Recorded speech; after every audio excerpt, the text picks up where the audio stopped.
Terry, why are you running for Great Falls City Commission? Sure. Well, I want to be a champion, and I have been a champion for Great Falls. We don't speak very highly of ourselves as a community. Somebody recently told me that they were in a group setting and someone had said, you know, the best thing about Great Falls is seeing it in your rearview mirror. And I find that, you know, just very frustrating because we're a wonderful community, and when the military folks come here, if we can get them here, they'll retire here because of our quality of life. And so that's my initiative, is to, you know, take Great Falls to a better place and get out of this negative stigma. We have a reputation of being non-development friendly, and in the real estate industry, that's my wheelhouse. That's where I'm most comfortable. And the lack of growth that we've got with our population, what comes first? Housing, the jobs, the businesses. And so I think that I can play a major role in trying to motivate us into a new direction, and I'm not afraid to make bold decisions for the community. Awesome. Why should people vote for you? Because I'm really excited and glad that this is nonpartisan, because it doesn't matter what political party that you're in. I have the skills and the abilities, and it's all about what the issues are and being able to get a consensus with people.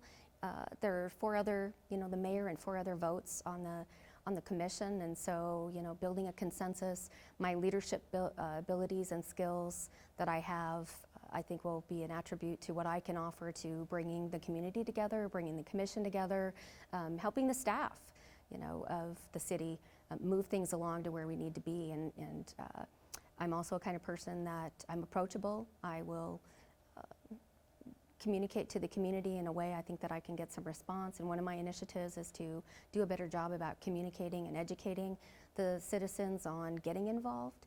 It's a very hard thing because our civic groups are seeing a major decline. Nobody wants to volunteer for much of anything these days, and including going to their neighborhood council meetings or including coming to the city commission meetings. So doing a better job of educating our citizens on where they can get the information, and if they want to be involved, they can be involved. Okay.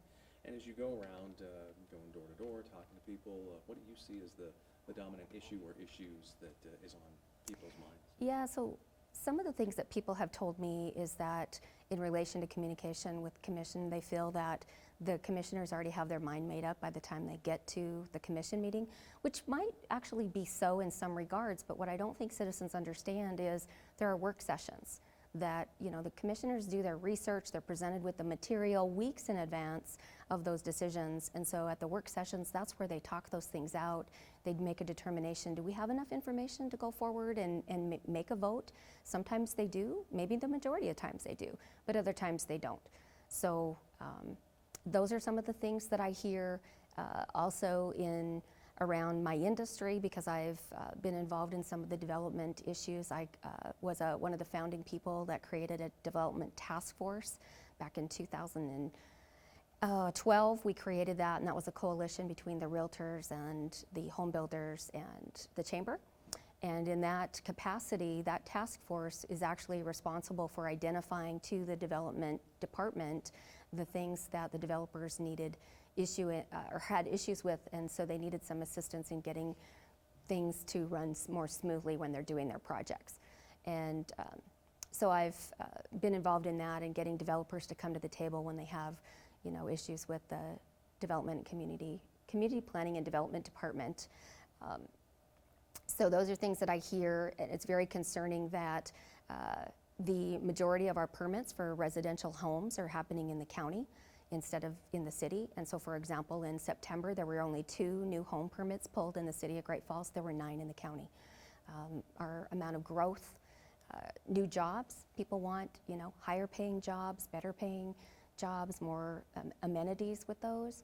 I am also aware of our businesses, existing businesses, struggling to recruit people to our community. I hear concerns of, well, we can't be all about the base. We have to diversify, and we have to bring some other things in. And so that's what I think is important. There's also concerns in the neighborhood about a pool, an indoor pool, losing the natatorium. Those are things that they want. So I think overall those are the majority of the things, and then there's always questions about things going on in the county that they think that the city should be paying attention to if there's a processing plant or something like that. So, and rightfully so, citizens want to be concerned with things that are happening in the exterior of the community as well. Okay.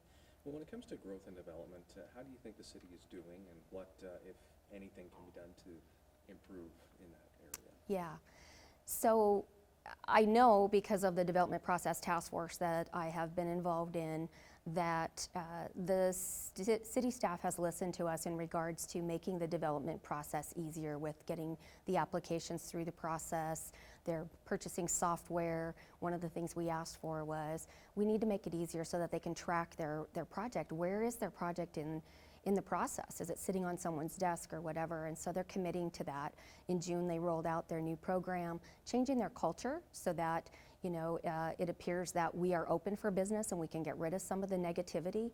But I also know that outside developers, if they have to wait longer than 60 days to get an application through the system, they're going to bypass us. And these site selectors that are looking to bring their businesses here, they don't want those delays. So breaking down those barriers, over regulation. One of the major concerns right now with permits building houses in Great Falls is the ordinance that requires a geotech, which means they have to have test the soils before they can build the house on that lot. And it's my understanding that we didn't have anybody recently, but now we do have one person. And the engineer firms are being sued because of issues with foundations and those things. And so their insurance companies are raising their rates to triple the amount of what they were because of those lawsuits.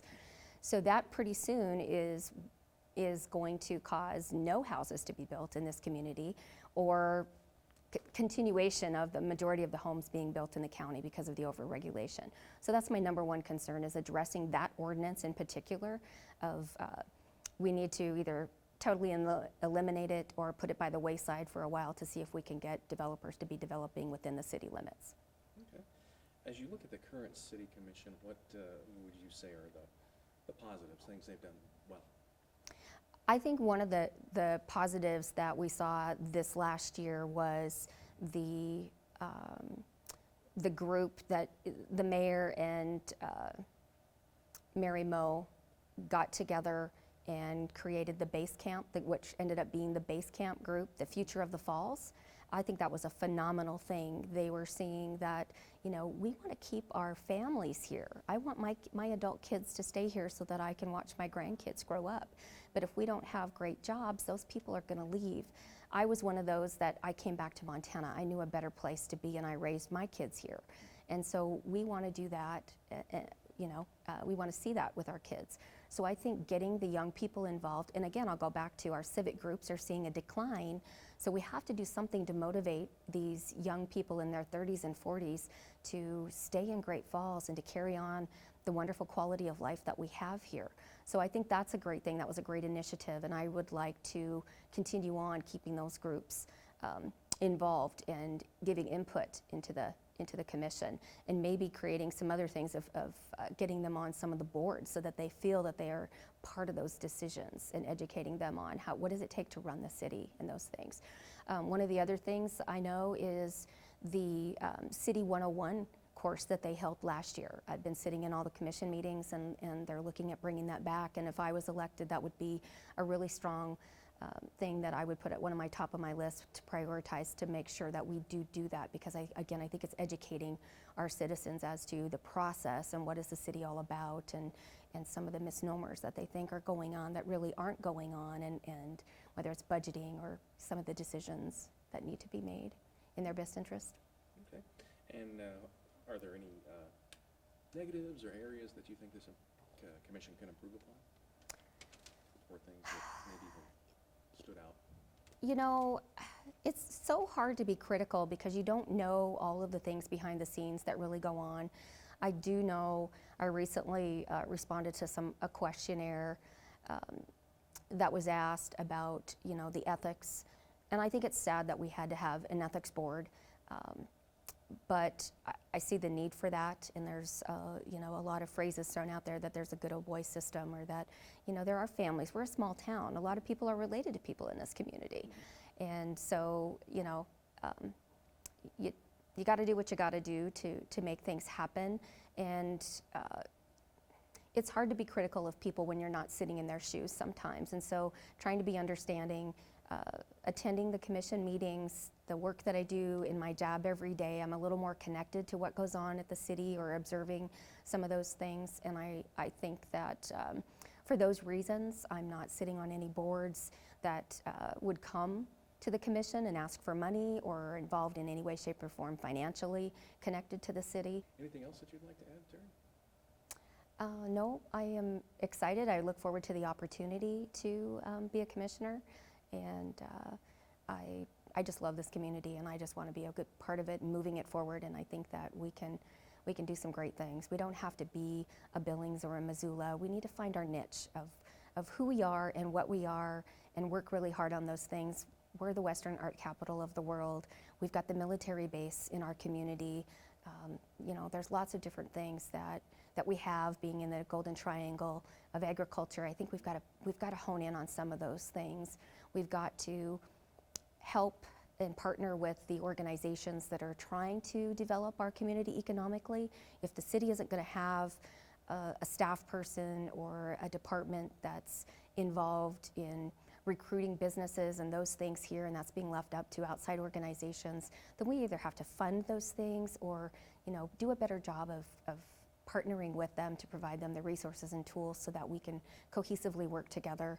I think also I have the ability to bring people together and form a consensus, and communicating better with our legislators. I think we've missed some opportunities state legislatively wise of getting some dollars into Great Falls that we need, whether it's for transportation or what have you. One of my pet projects that I'm working on through the Realtor Association is homeless students. So I have a concern about homelessness. Everybody should have shelter. And so those are some things that I will continue to do in my capacity if I'm elected as city commission, is paying attention to those kind of things that the citizens are concerned about. We have some safety needs, I do believe, with the fire department. We could use 2 new fire stations, I'm understanding. The police officers, they're down about 6 officers a year. And so, those kind of things concern me and are at the top of my list of prioritizing to be a good commissioner and listen to the citizens and make them feel entrusted in the process.